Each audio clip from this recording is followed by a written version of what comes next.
Matapos bisitahin ni DILG Secretary John Vic Remulla kahapon ang gumuhong ginagawang gusali sa Angeles, Pampanga, nanindigan ito na posibleng may makita pang buhay sa ilalim nito hanggat hindi na isasaayos ang lahat ng debris.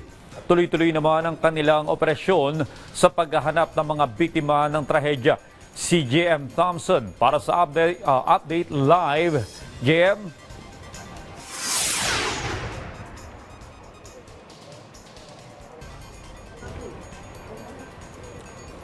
Audrey, sa ngayon may isang katawang natagpuan dito sa ilalim ng gumuhong gusali at patuloy naman sinusubukan ng mga rescuers na kunin ito, pero medyo mahirap para sa mga rescuers dahil yung katawan ay nakaipit dito sa ilalim ng mga tipak ng semento at mga bakal. Pero at sa oras na makuha nila yung katawan, saka pa lamang nila mailalagay o maidadagdag yung bilang ng kumpirmadong nasawi.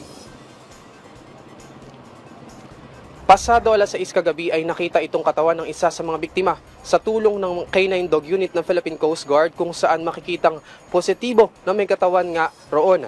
Wala pang identity yung natagpo ang katawan. Sa oras na kanilang makuha yung katawan, ita-turn over nila ito sa Department of Health upang matukoy ang pagkakakilanlan. Para na rin malaman ng kaanak ng biktima at pagkatapos ay dadalhin sa pinakamalapit na punerarya. Kinakailangan ng masusing prosesong ito para sa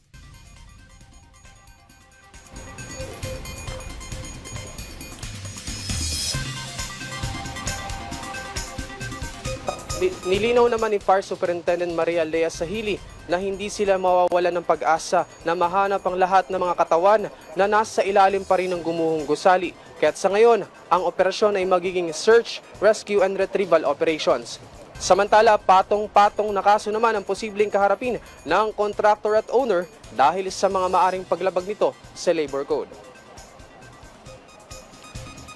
Audrey, maglalabing 2 oras na magmula nung nakita ng ating mga rescuer yung katawan dito sa ilalim ng gumuhong gusali, at tanaw dito sa aking likuran yung patuloy nilang operasyon. Makikita yung crane pantulong dun sa pantanggal ng mga debris.